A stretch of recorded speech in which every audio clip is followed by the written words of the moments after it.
చేశారు.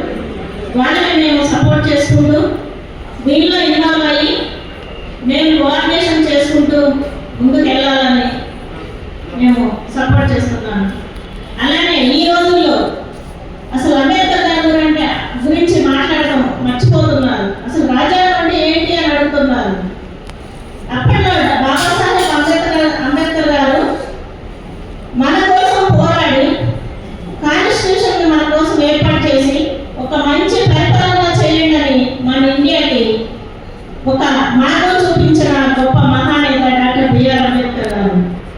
ఈరోజు పరిపాలన చేస్తున్న నాయకులు వాళ్ళ ఇష్టానుసారంగా చేసుకుంటూ ఎస్సీ, ఎస్టీ, బీసీ, మైనారిటీ వాళ్ళకి ఎంతో అన్యాయం చేస్తూ రాజ్యాంగం గురించి చెప్పకుండా వాళ్ళ ఇష్టానుసారంగా పరిపాలన చేసుకుంటూ పోతున్నారు. పెద్దవాళ్ళు చెప్పినట్టు తర్వాత ఇన్ని సంవత్సరాల మనకి ఎంత నష్టం జరిగింది అని ఆలోచించి ఒక మంచి కార్యక్రమం ఏర్పాటు చేసిన గొప్ప మహానుభావులు నరసింహారావు సార్. దానికి మనము రేపు సౌత్ ఇండియాలో ఆంధ్ర కానీ తెలంగాణ, మహారాష్ట్ర, కర్ణాటక, తమిళనాడు, కేరళ, లాస్ట్ పాయింట్ మహారాష్ట్ర ఇంత మంచి కార్యక్రమం చేస్తున్నప్పుడు మన బహుజనులందరూ పాల్గొనాలని, మన మైనారిటీస్, ఎస్సీ, ఎస్టీలు కూడా ఈరోజు save India save constitution Rahul Gandhi గారు రీసెంట్ గా స్లోగన్ పార్లమెంట్ లో అన్నారు సేవ్ ఇండియా సేవ్ కాన్స్టిట్యూషన్ అని. అదే నినాదంతో మేము కూడా ముందుకు నడుస్తున్నాము. ఎందుకంటే వ్యవస్థ చాలా ఖరాబ్ అయిపోయింది. అసలు ఇప్పుడున్న పబ్లిక్ 75 years బ్యాక్ ఉన్న పబ్లిక్ చాలా డిఫరెంట్ ఉన్నది. మీకు అందరికీ తెలుసు.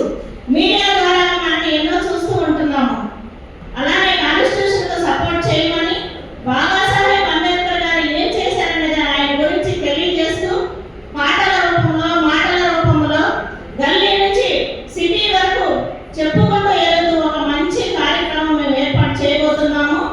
ఈ మీడియా ముఖం సందర్భంగా ప్రతి ఒక్క మహిళలు కూడా పాల్గొనాలి.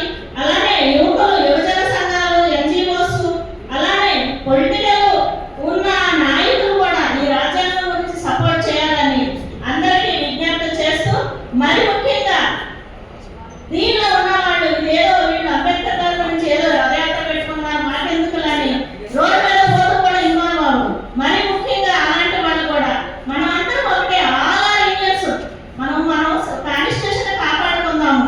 కాన్స్టిట్యూషన్ కాపాడుకుంటే మనల్ని మనం కాపాడుకున్నట్టు అనే నినాదంతో వెళ్తే కనుక రేపు వచ్చే జనరేషన్ కి మంచి భవిష్యత్తు ఉంటుంది. మనం వాళ్ళకి మంచి మార్గం ఇచ్చిన వాళ్ళం అవుతామని ఈ మీడియా సందర్భంగా తెలియజేస్తూ, నాకు ఈ అవకాశం ఇచ్చిన పెద్దలందరికీ ధన్యవాదాలు తెలియజేస్తూ, థ్యాంక్ యూ.